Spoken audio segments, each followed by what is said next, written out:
వాక్యంలోనికి వెళదాం. ప్రకటన గ్రంథము 15వ అధ్యాయము 2వ వచనం. ప్రకటన గ్రంథము 15వ అధ్యాయము. మరియు అగ్నితో కలిసి ఉన్న స్ఫటిక సముద్రము వంటిది ఒకటి నేను చూచితిని. ఆ క్రూర మృగమునకును దాని ప్రతిమకును దాని పేరు గల సంఖ్యకును లోబడక వాటిని జయించిన వారు, అండర్లైన్ చేసుకోండి, మరలా చదువుతున్న 2వ లైన్ లో నుండి, 2వ లైన్ మధ్యలో నుండి, 2వ వచనం 2వ లైన్ మధ్యలో నుండి, ఆ క్రూర మృగానికి దాని ప్రతిమకును దాని పేరు గల సంఖ్యకును లోబడక, ఈ మూడింటికి లోబడక వాటిని జయించిన వారు అనే మాట అండర్లైన్ చేసుకోండి. వీరు దేవుని వీణలు కలవారై ఆ స్ఫటికపు సముద్రమునొద్ద నిలిచి ఉండుట చూచితిని. వారు ఏమంటున్నారంటే, ప్రభువా, దేవా, సర్వాధికారి, నీ క్రియలు ఘనమైనవి, ఆశ్చర్యమైనవి, యుగములకు రాజా, నీ మార్గములు న్యాయములను సత్యములనై ఉన్నవి. ప్రభువా, నీవు మాత్రం పవిత్రుడవు, నీకు భయపడిన వాడెవడు, నీ నామమును మహింపరచిన వాడెవడు, నీ న్యాయవిధులు ప్రత్యక్షపరచబడినవి కనుక జనులందరూ వచ్చి నీ సన్నిధిని నమస్కారం చేసేదని చెప్పుచు దేవుని దాసుడకు మోషే కీర్తనయు, క్రొత్త నిబంధనలో గొర్రెపిల్ల, పాత నిబంధనలో మోషే కీర్తనయు, క్రొత్త నిబంధనలో గొర్రెపిల్ల కీర్తనయు వారు పాడుచున్నారు అని మనము చదువుకుంటా ఉన్నాం. ఈ వాక్యాన్ని ప్రారంభించి 7 ఏళ్ల శ్రమల కాలంలో ఎలాంటి సంఘటనలు జరగబోతున్నాయి, ఈ విషయాలు మనం చూస్తా ఉన్నాం. అయితే ఈ మధ్య కాలంలో మరి ఎక్కువగా 7 ఏళ్ల శ్రమల కాలంలో 2 రకాలైనటువంటి ముద్రలు ఉంటాయని మనం చెప్పుకున్నాం. ఒక ముద్రేమో యాంటీ క్రైస్తు పేరున ఉన్నటువంటి ఒక ముద్ర, 2వ ముద్రేమో దేవుని పేరున ఉన్నటువంటి ఒక ముద్ర. యేసునందు విశ్వాసం నుంచి రక్షించబడిన వారికి ఎఫెసీ పత్రిక 1:13, 4:30లో మనం గతంలో చెప్పుకున్నాం ఈ మాటలు. దేవుడు తన ముద్రను పరిశుద్ధాత్మ ద్వారా, దేవుడు వారి నొసట, వారి మనస్సు, వారి హృదయం, వారి స్వభావం, వారి అంతరంగం, వారి ఆత్మలో దేవుడు తన ముద్రను పరిశుద్ధాత్మ ద్వారా వేయిస్తున్నాడని మనము చూస్తా ఉన్నాం. ఇంకా 2 ముద్రలు ఉన్నాయి. ఆ ముద్ర ఏంటి అంటే యూదా ఇశ్రాయేలు ప్రజలకు వేసే ముద్ర. ప్రకటన గ్రంథం 7వ అధ్యాయం మొదటి 8 వచనాలలో మనం చదువుకున్నాం. 144,000 మంది నొసటన దేవుని ముద్ర కలిగినటువంటి ఒక దేవదూత వచ్చి ప్రతి గోత్రములో నుండి 12,000 మంది చొప్పున 12 గోత్రాలు 144,000 మందికి ముద్ర వేశాడని, వాళ్ళలో దాను గోత్రము లేదని, మనుష్య గోత్రాన్ని దేవుడు చేర్చాడని. అంటే యాకోబు ఆ యొక్క మనవడైనటువంటి యాకోబు కుమారుడైన దానుని ఎత్తివేశాడు, వానిని ఆకాశము క్రింద ఉండకుండా తుడిచివేశాడు. కారణం ఏంటో మనం చూసాం.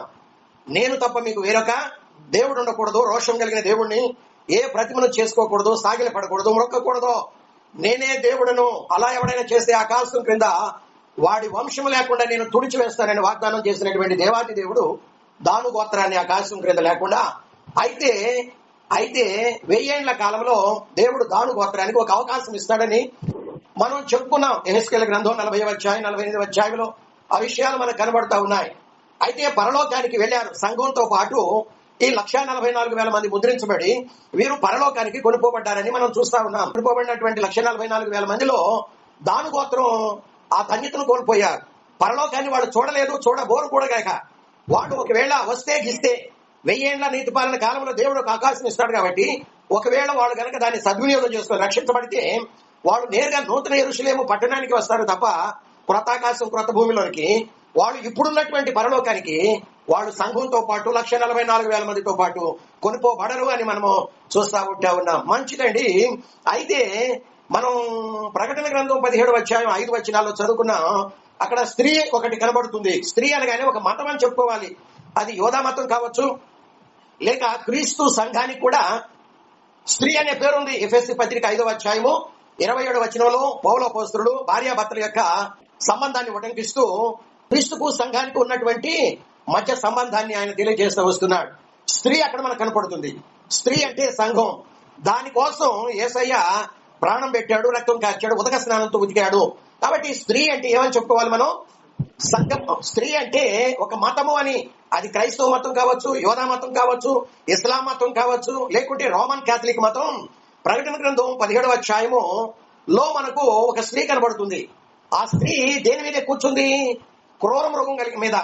అది 7 కొమ్ములు 10 తలలు కలిగినటువంటి క్రూర మృగం, ఘట సర్పం మీద అది క్రూర మృగం మీద ఎక్కి కూర్చున్నట్లు మనం చూస్తా ఉన్నాము. మృగము అనగా మనం ఏమని చెప్పుకోవాలి? రాజ్యము లేక రాజు. ఎవడవాడు? యాంటీ క్రైస్తు మతము. లేక యూరోపియన్ ఆ యొక్క కంట్రీస్ 10 రాజ్యాలు, యూరోపియన్ 10 రాజ్యాలు. అంటే ఈ స్త్రీ ఎవరి మీద ఎక్కి కూర్చుందని చెప్పుకుంటున్నాం? అంత్యక్రీస్తు మీద. అంటే వాడు ఈ 10 రాజ్యాలు కలిపి, రోమా సామ్రాజ్యం కలిపి వాడు 7 ఏళ్ల శ్రమల కాలంలో పరిశుద్ధుల్ని హింస పెడతారని మనం దేవుని వాక్యం తెలియజేస్తుంది. కాబట్టి ఆ స్త్రీ నొసటి మీద 2 పేర్లు రాసున్నాయి. కానీ యేసయ్య 7 ఏళ్ల శ్రమల కాలంలో మొదటి 3.5 సంవత్సరాలలో క్రీస్తు సంఘం మీద ఆయన నమ్ముకొని 666 ముద్ర వేయించుకోకుండా ఎవరైతే ప్రభు కొరకు అన్ని విధాలు ఉంటారో అలాంటి వారి నొసట 3 పేర్లు రాయాలని ఆయన ఎదురు చూస్తా ఉన్నాడు.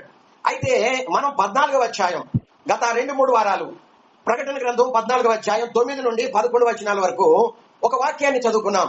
అక్కడ 666 ముద్ర ఎవరైతే వేయించుకుంటారో అలాంటి వారికి 3 రకాలైనటువంటి దేవుని శిక్షలు అక్కడ దిగి వస్తున్నాయని చెప్పుకున్నాం.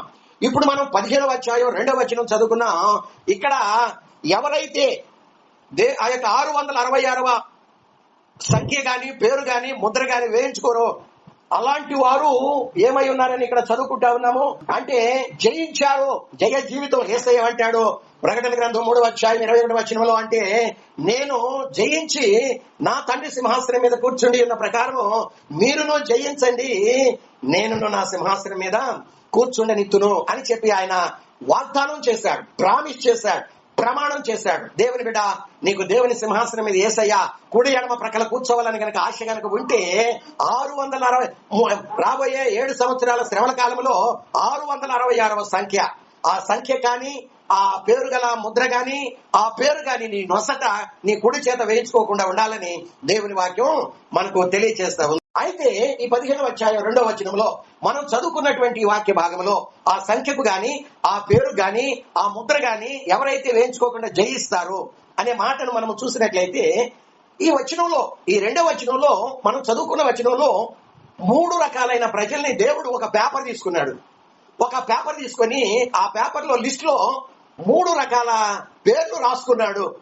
మొదటి రకం ఎలాంటిది అంటే జయించారు అన్నమాట. ముద్ర వేయించుకోరు వాళ్ళు. 666 ముద్ర గాని పేరు గాని సంఖ్య గాని వాళ్ళు కుడిచోత గాని నొసడి గాని వేయించుకోరు. అంటే వాళ్ళు ప్రాణాలకు తెగిస్తారనమాట. అంటే వాళ్ళని యాంటీ క్రైస్ట్ ఏం చేస్తాడు, ఒక లిస్టు దేవుని దగ్గర ఉంది, వీళ్ళు చంపబడాలి కదండి. యేసయ్య దగ్గర 3 లిస్టులు ఉన్నాయి అనుకున్నాం. మొట్టమొదటి లిస్ట్ ఏంటి? 2వ వచనంలో ఉన్నటువంటి వారు జయించారు అంటే, ముద్ర వేసుకోలేదంటే వాళ్ళని చూస్తా మౌనంగా ఊరుకుంటాడు ఆ కాలంలో. నేను వేసుకోను అంటే యాంటీ క్రైస్ట్ అబద్ధ ప్రవక్త మౌనంగా ఉంటారా? వాళ్ళను శిరఛేదనం చేస్తాడు కదండి. ఏం చేస్తాడు? కాబట్టి వాడు క్రైస్తవులను అంటే పరిశుద్ధులను, నామకార్థ క్రైస్తవులందరూ కూడా ఒక ప్రక్కకి వెళ్ళిపోయారు. వాళ్ళు ఆల్రెడీ ముద్ర వేయించుకున్నారు. ఇప్పుడు ఈ రోజున భూమి మీద, ఆకాశము క్రింద ఉన్న భూమి మీద 470 కోట్ల మంది క్రైస్తవులు దేవుని ఆలయాలకు, మందిరాలకు వెళ్లి దేవుని ఆరాధిస్తూ ఉన్నారు. కానీ ఈ శాసనం ఎప్పుడైతే వస్తుందో 666వ ముద్ర గాని సంఖ్య గాని యాంటీ క్రైస్ట్ పేరు కానీ మీ కుడి చేత మీ నొసట వేయించుకోవాలని ఎప్పుడైతే శాసనం రిలీజ్ అవుతుందో వెంటనే ఈ నామకార్థ క్రైస్తవులు ఈ రోజు ఆరాధిస్తున్నారే 470 కోట్ల మంది ప్రజానీకంలో, ఇందులో తాలో తప్ప గింజంతా కూడా స్వస్థతల కొరకు, ఆశీర్వాదాల కొరకు, ఆర్థిక సమస్యల కొరకు, రోగాల కొరకు, సంతానం కొరకు, వివాహం కొరకు, 10 20 కార్లు 30 ఎయిర్ కండిషన్ కొరకు ఎవరైతే వస్తున్నారో వాళ్ళంతా ఒక ప్రక్కకి వెళ్లి క్యూలో నిలబడి అయ్యా ముందు నాకు వేయండి ముద్ర అని వేయించుకుంటారు. ఎందుకు వేయించుకుంటారు? చాలా మందికి క్రైస్తవుల గురించి నేను మాట్లాడుతున్నాను. యేసుని ఎరగని వారి గురించి నేను మాట్లాడలేదు, అన్యుల గురించి నేను మాట్లాడలా, ఇతర మతస్థులను గురించి నేను మాట్లాడలా. ఈ రోజు క్రైస్తవులు దేవుని మందిరాలకు వెళ్తున్నారే, అందులో అధిక సంఖ్యాకులు పరిగెట్టుకుంటూ వెళ్ళి క్యూలో నిలబడి ఆ సంఖ్యను వేయించుకుంటారు, ఆ ముద్ర వేయించుకుంటారు, బ్రతిలాడు వేసుకుంటారు. ఏమని బ్రతిలాడతారంటే వాళ్ళు మనఃపూర్వకముగా ఏమని ఒప్పుకుంటారు? యాంటీ క్రైస్తే నా దేవుడు, యాంటీ క్రైస్తే నా రక్షకుడు, యాంటీ క్రైస్తే నా ప్రభు అని వాళ్ళు మనసారా ఇష్టపూర్వకంగా ఒప్పుకొని బ్రతిలాడి ఆ ముద్ర వేయించుకుంటారు. కారణం ఏంటో తెలుసా? ఈ క్రైస్తవులు చాలా మందికి ఈ యొక్క 7 ఏళ్ల శ్రమల కాలం గురించి ప్రకటించబట్టాలనేటి సంఘాలలో ఏకాడికి ఆశీర్వాదాలు, దీవెనలు వీటి గురించి లోక సంబంధమైన భూ సంబంధమైన వాటిని గురించి ప్రకటిస్తూ దైవ సేవకులు దారి తప్పుతూ అనేక మందిని తప్పుడు త్రోవలను నడిపిస్తూ నరకానికి తీసుకుని పోతున్నారు.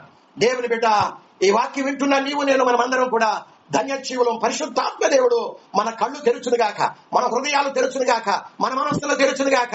ఈ వాక్యం మన దగ్గరకు వస్తూ ఉంటూ ఉండగా, ఆ వాక్యం ప్రకటించబడుతూ ఉండగా ఈ వాక్యము గ్రహింపు శక్తి దేవుడు దానియాలకు ఇచ్చినట్లు మనకి ఇచ్చిన గాక. ఈ వాక్యాలని వింటున్నటువంటి మనము ధన్యులం. చాలా మంది ఈ వాక్యం ఒకవేళ ప్రకటించబడుతున్నా దాన్ని పెడచెవులు పెడుతున్నారు. ఈ వాక్యం ఎరిగి ఉన్నప్పటికీ చాలా మంది పరిగెత్తుకుంటూ పోయి ముద్ర వేయించుకుంటారు. ఎందుకని అంటే వాళ్ళకి ఆ పూట గడవాలి, ఈ పూట నాకు తిండి గడవాలి, నాకు దాహం వేస్తుంది, నీళ్లు కావాలి, నా పిల్లవాడికి పాలు కావాలి, కరెంటు లేదు, ఈ రోజు నేను మాంసాహారం తినాలి, మసాలా నూరాలి, ఈ ఎండలకు చచ్చిపోతున్నా, నాకు ఫ్యాన్ గాలి ఏసీలు కావాలి. చూసారా, ఒక్క పూట కూటి కోసం కదండి పరలోక ఆశీర్వాదాలు నమ్ముకున్నటువంటి భ్రష్టుడైన యేసయ్య వంటి వాడు మీలో ఎవడైనా ఉంటాడేమో జాగ్రత్తగా చూసండి. ఆనాడు అందరు అనేక మంది క్రైస్తవులు ఏ సేవలు లేస్తారనమాట. ఏ సేవలు ఒక పూట కూటి కోసం వాడు పరిగెత్తుకుంటూ పోయి ఆ ముద్ర వేయించుకుంటా ఉంటారు. కాబట్టి దేవుని బిడ్డ జాగ్రత్తగా ఉండాలి. వీటన్నిటిని మనం ఏం చేయాలంటున్నాడు దేవుని వాక్యం ప్రకటన గ్రంథం 15:2 జయించాలి, జయ జీవితం కలిగి ఉండాలి. ఒక పూట కూటి కోసమో ప్రాణం పోతుందనో, హింసలు వస్తాయనో, బాధలు వస్తాయనో మనం కనుక ముద్ర వేయించుకుంటే ఒక్కసారి ఆ ముద్ర నీ మీద పడితే దేవుడు కూడా నేనేమి చేయలేడు. యాంటీ క్రైస్ట్ అంటాడు. ఎందుకంటే వాడు ఇష్టపూర్వకంగా ముద్ర వేసుకున్నాడు, నన్ను దేవుడుగా, రక్షకుడిగా, ప్రభుగా అంగీకరించి ముద్ర వేయించుకున్నాడు. సైలెంట్ గా ఉండంటే యేసుక్రీస్తు కూడా ఆనాడు నిన్ను నన్ను రక్షించలేడు. ఒక్కసారి కనుక ముద్ర పడితే నిన్ను నువ్వు సాతానికి అమ్ముకున్నట్టే. ఒక్కసారి కనుక ముద్ర పడినట్లయితే నువ్వు పరలోకానికి ఎట్టి పరిస్థితుల్లో వెళ్ళవు. ఒక్కసారి కనుక ముద్ర నీ మీద పడితే నేరుగా నరకాగ్ని గుండానికి పోతావని దేవుని గ్రంథం తెలియజేస్తూ ఉంది. కాబట్టి యేసు ప్రభు దగ్గర ఎన్ని రకాలైనటువంటి లిస్టులు ఉన్నాయంటే 3 రకాలైన లిస్టులు. పేపర్లో కొంతమంది పేర్లు రాసుకున్నాడు. ఏమని రాసుకున్నాడు? ఇదిగో ఫలానా అబ్రహాం, నీవు శిరచ్ఛేదనం చేత నువ్వు చంపబడాలి యాంటీ క్రైస్ట్ ద్వారా, అంటే నువ్వు హతసాక్షిగా నా కోసం మార్చబడాలి. గొర్రె పిల్ల ఏమనుందండి అక్కడ చదవండి.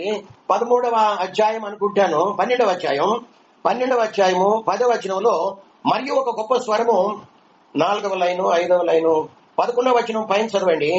లేక 11వ వచనం, వారు గొర్రె పిల్ల రక్తమును బట్టి తామిచ్చిన సాక్ష్యమును బట్టి వారిని జయించి ఉన్నారు, మరణము వరకు తమ ప్రాణములను ప్రేమించిన వారు. ప్రకటన గ్రంథం 12వ అధ్యాయం 11వ వచనంలో మరణము వరకు వారు ఏం చేసిన వారు కారంటండి, తమ ప్రాణములను ప్రేమించిన వారు కారు. ఈ ప్రాణం యేసు నాకు ఇచ్చాడు, ఈ దేహం యేసు నాకు ఇచ్చాడు, ఈ యొక్క ఆత్మ యేసు నాకు ఇచ్చాడు, ప్రాణాత్మ దేహాలు యేసువే, యేసుకే నేను సమర్పిస్తున్నానని బలిపీఠం మీద పెట్టినప్పుడు వాడు ఒక్క వేటేస్తాడు. ఎందుకంటే వాడు ఎక్కడి నుండి వస్తాడు? వాడి రక్తం సిరియా రక్తం ఉంటుందని మనం చెప్పుకుంటూ ఉన్నాం. కాబట్టి దేవుని పిల్లలారా, యేసు ప్రభు లిస్ట్ లో ఎంతమంది అయితే పేర్లున్నాయో వాళ్ళను మాత్రమే వాడు శిరచ్ఛేదనం చేస్తాడు. శిరచ్ఛేదనం చేస్తుంటే పేతురు భార్యను వాళ్ళు అగ్నిలో కాల్చడానికి తీసుకొని పోతుంటే పేతురు పెరిపెట్టువా, నువ్వు నాకంటే ధన్యురాలవమ్మా ఏమంటున్నాడండి సంతోషంతో. ఆమెను సజీవంగా దహనం చేస్తుంటే ఆమె ఆత్మలో ఆనందిస్తూ దేవుని స్తుతిస్తుంది.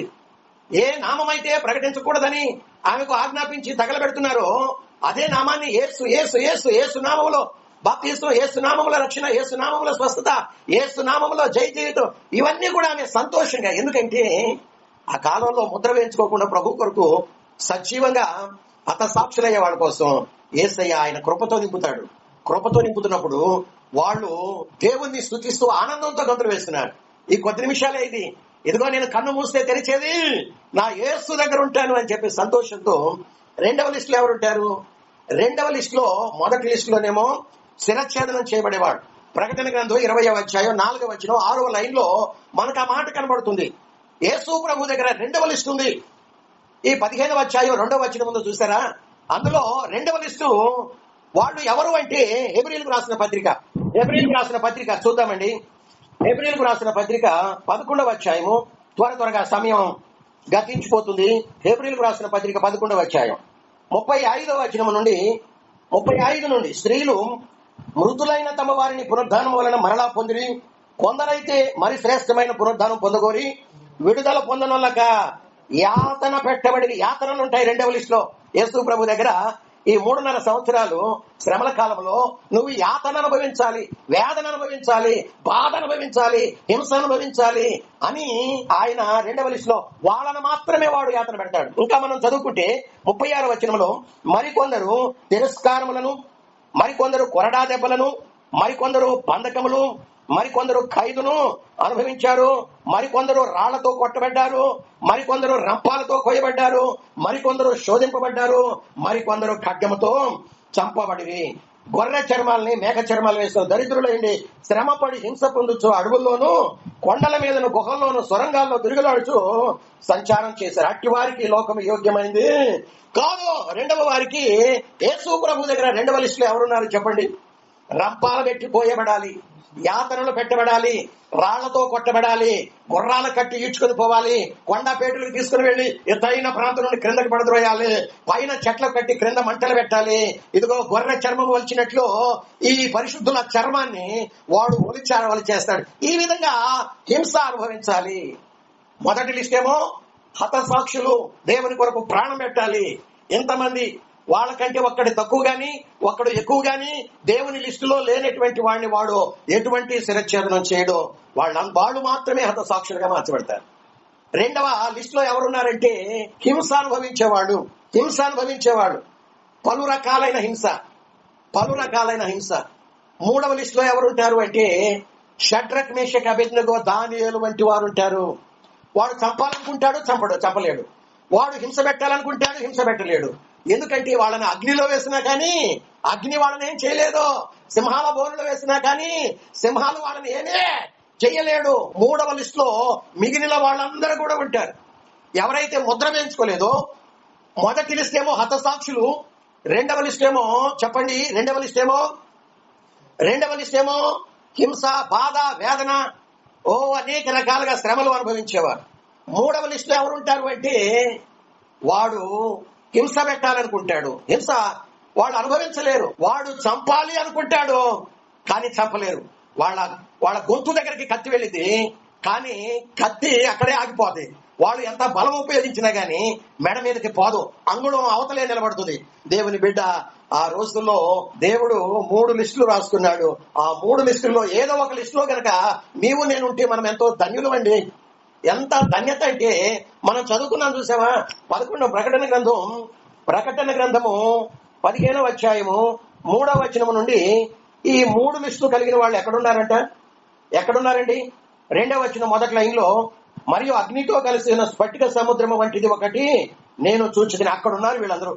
అక్కడుండి ఏం చేస్తున్నారు? 3వ వచనంలో, వారు ప్రభువా దేవా సర్వాధికారి, నీ క్రియలు ఘనమైనవి, ఆశ్చర్యమైనవి, యుగయుగములకు రాజాని మార్గములు న్యాయములు సత్యములైనవి, ప్రభా నీవు మాత్రం పవిత్రుడు అని వీళ్ళు మోషే కీర్తన, గొర్రెపిల్ల కీర్తన పాడుతూ వాళ్ళు యేసయ్య ఎక్కడికి పోతుంటే అక్కడికి వెంబడిస్తూ ఉన్నారు కదా. యోహాను యొక్క జబదయి కుమారుల యొక్క తల్లి యేసు ప్రభు దగ్గరకు వచ్చి ఏమని విజ్ఞాపన చేసింది? ప్రభా నీవు నీ రాజ్యం ముందు నీ సింహాసనం మీద కూర్చున్నప్పుడు నీ కుడి ప్రక్కనేమో నా పెద్ద కొడుకుని, నీ ఎడం ప్రక్కనేమో తల్లిగా పాపం అంత కోరిక ఉంటది, నా కొడుకులు నా యేసయ్య ప్రక్కన కుడి ఎడంలో ఉండాలని ఆమె ఆశను యేసు ప్రభు ముందు పెట్టింది. అని యేసు ప్రభు అన్నాడు, అది నా కుడి ప్రక్క ఎడమ ప్రక్క నా సింహాసనం మీద తండ్రి ఎవరిని కూర్చుండనిత్తురో వాళ్ళకే అది చెందిద్ది అని ఎంత చక్కగా మాట్లాడాడండి. కాబట్టి ఆయన కుడి ఎడమ ప్రక్కలు ఎవరుంటారు చెప్పండి? కుడి ఎడమ ప్రక్కలు ఎవరుంటారు? ఈ 15వ అధ్యాయం 2వ వచనంలో 3 లిస్టులు ఉన్నాయి చూసారా? ఆ 3 లిస్టులు కలిగినటువంటి వారు మాత్రమే, వాళ్లే కాదు ఆదిమ సంఘంలో ప్రభు కొరకు ఇప్పుడు మనం చదువుకునే హెబ్రీ పత్రిక 11వ అధ్యాయం 35 నుండి 38 వరకు ఆదిమ సంఘ కాలంలో ఆ రీతిగా హింసపడ్డారు ప్రభునామం కోసం. ఆనాడు కూడా ఆదిమ సంఘాన్ని ఆ 10 రాజ్యాలు కలిగినటువంటి రోమా సామ్రాజ్యమే వాళ్ళను అంత చిత్రహింసలు చేసింది. ప్రభు కొరకు వాళ్ళందరూ కూడా ఏమైపోయారు? హతసాక్షులైనట్లు మనము చూస్తా ఉంటున్నాం. దేవునికి మహిమ కలుగును గాక. దేవుని పిల్లలారా, ఈ 3 లిస్టుల్లో ఏదో ఒక లిస్ట్ ఉంటే మంచిది, ధన్యులు మనం. ఎందుకంటే శిరచ్ఛేదనం చేశాడు అనుకోండి, ముద్ర వేసుకోకపోతే వాడు చాలా మందిని శిరచ్ఛేదనం చేస్తాడు. పరిశుద్ధుల్ని శిరచ్ఛేదనం చేశాడు అనుకోండి, ఏముంది? అయిపోయింది హతసాక్షి ప్రభు కోసం.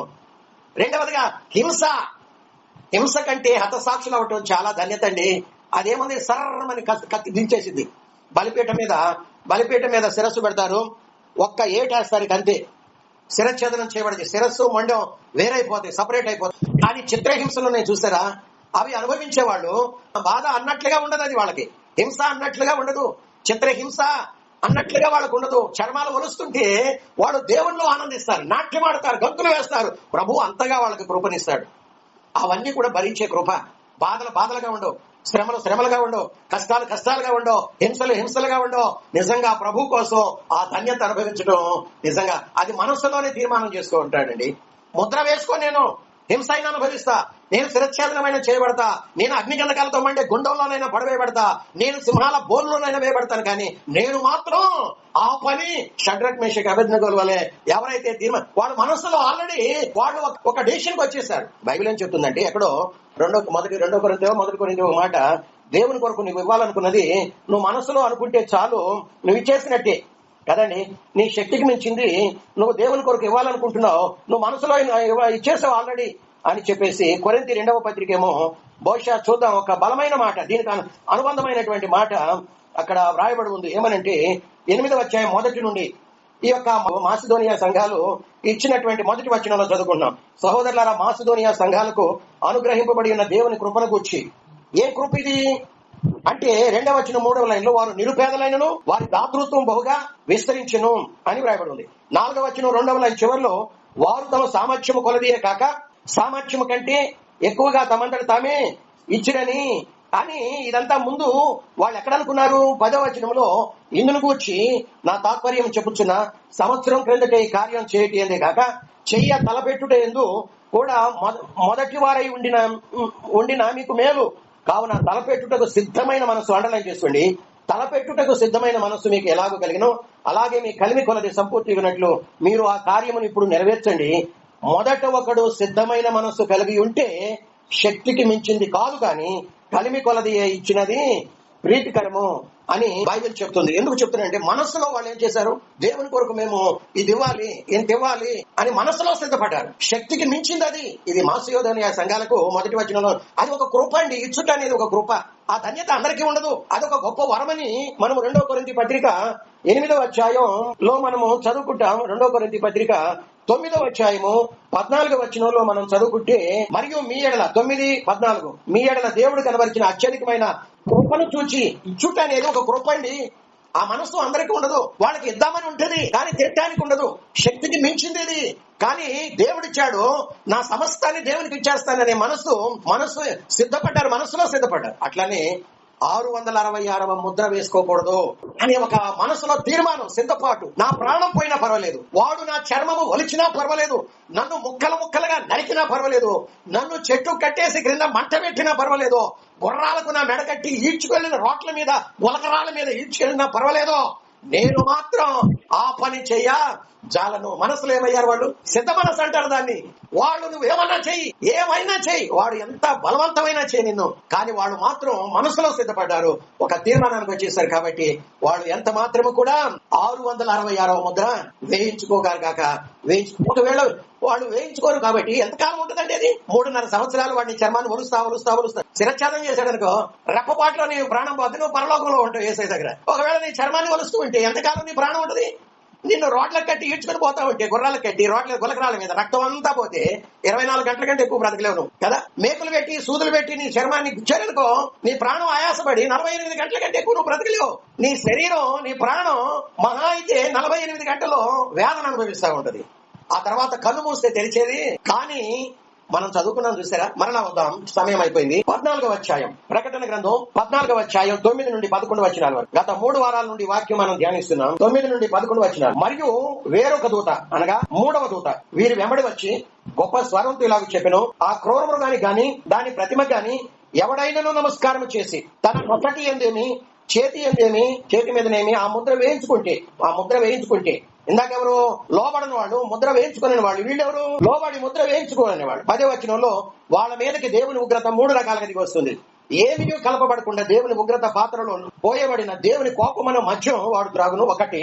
రెండవదిగా పరిశుద్ధ దూతల ఎదుటను గొర్రెపిల్ల ఎదుటను అగ్ని గంధకముల చేత వాడు ఎల్లప్పుడూ యుగయుగాలు బాధించబడు, వాడి బాధా సంబంధమైన పొగ యుగయుగములు లేచును. 2. మూడవది, ఆ క్రూర మృగానికి దాని ప్రతిమకు గాని నమస్కారం చేసిన వారు దాని పేరు గల ముద్ర ఎవడైనా వేయించుకుంటే వాడు రాత్రింబగళ్ళు నెమ్మది లేని వారై ఉంటారు.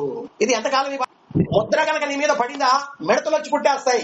మిడతలు కుడితే తేలు కుట్టినంత బాధ. నువ్వు ఏ మత్తు ఇంజక్షన్ వేసుకున్నా, నువ్వు వందల కొద్ది మత్తు బిళ్ళలో గోళీలు నువ్వు నోట్లో పోసుకున్నా నీకు మత్తెక్కదో ఆ బాధ ముందు. కానీ ఆ 5 నెలలు అయిపోయిన తర్వాత దేవుడు నిన్ను ఇదిగో ఎత్తి అగ్నిగంధకాలతో మండే గుండంలో వేస్తాడంట. మనం చదువుకున్నాం 2వ బాధ. అక్కడ ఏముంటుంది? నెమ్మది లేని వారై. నెమ్మది అనేది ఉండదు. ఇక యుగ యుగములు బాధ సంబంధమైనటువంటి బాధ యుగ యుగములు నీలో నుండి పైకి ఆకలి ఆకలి దప్పిక బాధ బాధ అయ్యో అయ్యో వేదన వేదన వాంబో వాంబో ఇంతే. ఒకవేళ 15వ అధ్యాయం 2వ వచనం ప్రకారం నువ్వు ముద్ర వేయించుకోలేదనుకో, శిరచ్ఛేదనం చేయబడితే రెప్పపాటే, క్షణం కూడా కాదు రెప్పపాటే నీ ప్రాణం పోతే. ఒకవేళ నీ చర్మం వచ్చినా, నిన్ను ఎంత బాధించినా, నిన్ను హింస పెట్టినా 48 గంటలు లేకపోతే వారం లేక 10 లేదంటే 3.5 సంవత్సరాలు అనుభవిస్తున్నావు అనుకో, 3.5 సంవత్సరాలే. ఆ తర్వాత నువ్వు బాధ అనుభవిస్తూ ఉండగానే యేసు ప్రభు ఇదిగో ఇక్కడికి ఎక్కిరండి అని ఒక స్వరం వినబడుతుంటే, ఆ బాధలో ఈ భౌతిక శరీరం పోయి మహిమా శరీరం ధరించి రెప్పపాటులో పరలోకానికి కొనిపోబడతావు. కానీ ముద్ర వేయించుకుంటే బాధా సంబంధమైనటువంటి పొగ యుగ యుగాలు అది పైకి లేస్తూనే ఉందని 15వ అధ్యాయం 2వ వచనంలో 3 లిస్టులు యేసు ప్రభు దగ్గర ఉన్నాయని చెప్పుకున్నాం. వాటిల్లో మొట్టమొదటిది ఏంటి? హతసాక్షులు అవుతారు, వాళ్ళు శిరచ్ఛేదనం చేయబడతారు. ఏముంది అక్కడ? వాళ్ళు హతసాక్షులయ్యి శిరచ్ఛేదనం. 6వ అధ్యాయము ప్రకటన గ్రంథం 9వ వచనంలో మనం చదువుకుంటే 9వ వచనం 11వ వచనంలో వీళ్ళు శిరచ్ఛేదనం చేయబడిన తర్వాత వీళ్ళ ఆత్మలు ఎక్కడికి వెళ్తాయంట? దేవుని సింహాసనం ఎదుట ఒక బలిపీఠం ఉంది. ఈ 3.5 సంవత్సరాలలో 666 ముద్ర వేసుకోకుండా, యాంటీ క్రైస్ట్ దేవుడు అంగీకరించకుండా ఎవరైతే ప్రభు కోసం వాళ్ళు త్యాగపూర్తిగా నిలబడతారో వాళ్ళలో మొదటి లిస్టులు ఎవరున్నారు యేసు ప్రభు దగ్గర? శిరచ్ఛేదనం చేయబడిన వాళ్ళు. వాళ్లే కాదు, హింస అనుభవించిన వాళ్ళు. వాళ్ళు కూడా ఎక్కడికి వెళ్తారు? యేసు ప్రభు సింహాసనం ఎదుట ఒక బలిపీఠం ఉంది. ఆ బలిపీఠం క్రిందకి వీళ్ళ ఆత్మలు వెళుతున్నాయి. ఎంత ధన్యత అండి! మిగిలిన వాళ్ళ ఆత్మలన్నీ కూడా పరలోకంలో ఒక భాగం ఉంది, అది అవుట్ సైడ్ భాగం, అది 3వ ఆకాశంలో ఉంది, అది పరదేశు.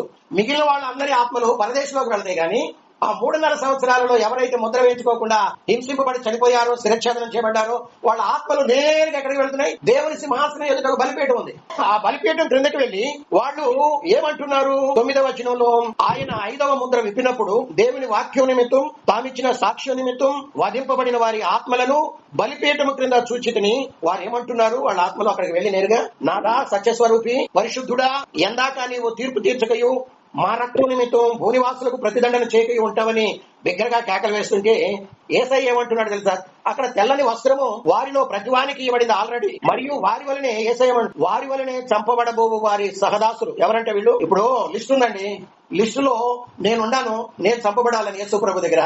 నేను చనిపోయి ఆ 3.5 సంవత్సరాలు ఫస్ట్ ఆ బలిపీఠం కిందకి వెళ్ళాను. నా తర్వాత చివరి వాడు ఒక కనీసం ఒక 2 కోట్ల మంది చనిపోవాలి హతసాక్షులు గాని ఆ లిస్ట్ లో ఉన్నారు. నేను మొట్టమొదటిగా చనిపోయిన తర్వాత నేను ఈ మాటలు పలుకుతూ, నాదా సత్యస్వరూపి ఎందాకయ్యా మా రక్తం నిమిత్తం వాళ్ళని నేను తీర్పు తెచ్చుకుంటా ఉంటావు అని చెప్పి నేను యేసయ్యని అడుగుతుంటే యేసయ్య ఏమంటాడంటే, కుమారుడా నీకులాగానే నీ సహదాసులు ఇంకా దాదాపు 1 తక్కువ 2 కోట్ల మంది ఉన్నారు నాయన. సంఖ్య కూడా ఏమంటున్నాడు ఇక్కడ? వారి వలనే చంపబడిపో వారి సహదాసుల యొక్కయో సహోదరుల యొక్కయో లెక్క పూర్తయ్యే వరకు ఇంకా కొంచెం కాలం నువ్వు విశ్రామం అక్కడ రెస్ట్ తీసుకోమని చెప్పి యేసయ్య తెలియజేస్తున్నాడు. తలలో ఉంచుదాం, సమయం దాటిపోయింది. ప్రేమపూర్ణుడా పరిశుద్ధుడు అయిన మా పరలోక తండ్రి, నిత్య నివాసి ఉన్నతమైన మా రక్షక, మీ ఘనమైన నామానికి స్తోత్రాలు చెల్లిస్తున్నాం. ప్రార్థించి ప్రారంభించినటువంటి ఈ ఆరాధన ఎంతో వరకు మీ సన్నిధి మాతో కూడా వచ్చి మమ్మల్ని అందరినీ కూడా నీ వాక్యం ద్వారా బలపరుస్తున్నందుకు మీకు వందనాలు. 7 ఏళ్ల శ్రమల కాలంలో ప్రభా మేము నాయన ముద్ర వేయించుకుంటే ఎలాంటి దేవుని ఉగ్రత మా మీదకి దిగిరాబోతుందో ప్రభా, 666 సంఖ్య గనక మా మీద నాయన ముద్రించబడితే నాయన మిడతలు వచ్చి ఆ గాధంలో నుండి అవి కుడితే 5 మాసాలు ఏ రీతిగా ప్రభా తేళ్లు కుట్టినంత బాధ ఉంటుందో మాత్రమే కాదు, వారు అగ్నిగంధకాలతో బాధా సంబంధమైన పడవేయబడి బాధా సంబంధమైనటువంటి పొగ యుగ యుగాలు లేస్తుందని, అక్కడ వారికి నెమ్మది ఉండదని ఈ వాక్యం ద్వారా మాకు తెలియజేస్తున్నారయ్యా. కాబట్టి ఇందులో ఉన్న సత్యాలన్నీ కూడా మేము నాయన ఎరిగినటువంటి వారమే ఈ వాక్యానికి లోబడి ప్రభా ఒకవేళ ఆ గ్రేట్ ట్రిబ్యులేషన్ లో మేము కనుక ఎంటర్ అయినట్లయితే ఆ కాలంలో ప్రభా మేము 15వ అధ్యాయం 2వ వచనంలో ఉన్న ఆ 3 లిస్టులు మీ దగ్గర ఉన్నాయి. వాటిల్లో నేను కూడా తప్పకుండా ఉంటానికి నాయన దేవా తగిన రీతిలో సిద్ధపడటానికి కృప చూపండి. ఎందుకంటే వాళ్ళకి మహిమ ఎక్కువ. యేసు ప్రభు కుడి ప్రక్కన ఎడమ ప్రక్కన మహిమ గల సింహాసనం మీద కూర్చున్న వారికి మహిమ ఎక్కువ, బలం ఎక్కువ, అధికారం ఎక్కువ. వాళ్ళకి ఎంతో నాయన అన్ని ఆధిక్యతలు మీరు ఇవ్వబోతున్నారు ప్రభు. అట్టి సంఖ్యలో నేను తప్పకుండా ఉండడానికి సహాయం చేయమని ప్రార్థన చేస్తున్నాం. విత్తబడిన వాక్యానికి నీరు కట్టి ఫలింపచే విన్న మాటలు అర్థం కాకున్నట్లు వారి హృదయాల్లో పదిలపరుచుకొని, ఈ లోకంలో మాకు ధనం లేదే, అయ్యో మాకు ఆహారం లేదే, అయ్యో మాకు సరైన గృహం లేదే, సరైన వస్త్రం లేదే అని భూ సంబంధమైన వాటి మీద మేము మనసు పెట్టకుండా ప్రభా మేము పొందబోయే ఆ రాబోయే ఆ క్రొత్త యుగంలో క్రొత్త లోకంలో ప్రభా మేము నాయన దేవా ఆ పొందబోయే మహిమ మీద మేము దృష్టి సారించి దాన్ని మేము ఎలా పొందుకోవాలా అని అడుగులు ముందుకు వేసి ప్రభా అక్కడికి సాగిపోవటానికి కృపదాచి వారమంతా మా బిడ్డలందరినీ మమ్మల్ని అందరినీ మీ కృపాస్థాలకు అప్పగిస్తూ దీవించండి. ఉద్యోగాల్లో, వ్యాపారాల్లో, ప్రయాణాల్లో, బిడ్డల ఎగ్జామ్స్ లో, విద్యలో అన్నింటిలో మీరు తోడుగా ఉండండి. భౌతిక సంబంధమైన ప్రతి అక్కరతను మీ మహిమైశ్వర్యంలో నుండి తీర్చండి. ప్రతి ఒక్కరికి నిండైన ఆరోగ్యం దాచేయండి. ప్రభా మేము ఈ లోకంలో కొద్ది కాలమే ఉండేది, అతి త్వరలో 7 ఏళ్ల శ్రమల కాలం ప్రారంభం కాబోతుంది. ప్రభా ఏదేమైనా కానీ మేము కన్ను మూస్తే తెరిచేది పరలోకమై ఉండనట్లు మమ్మల్ని అందరినీ కూడా సిద్ధపరిచి మీరు అక్కడి కొరకై సిద్ధపరిచి మహిమ పొందమని, వారి ఆశీర్వాదాలతో నింపమని యేసయ్య ప్రశస్త నామములో ప్రార్థిస్తున్నాము తండ్రి. దేవుని ప్రేమ, మన ప్రభువును మన రక్షకుడైన యేసుక్రీస్తు వారి కృప, పరిశుద్ధాత్మ అన్యోన్య సహవాసం, సన్నిధి సహాయం ప్రపంచంలో ఉన్న సకల పరిశుద్ధులకు ప్రాముఖ్యంగా కూడి వచ్చిన మనెల్లరకు సదా తోడై ఉండి నడిపించును గాక. Amen, amen, amen. God bless you.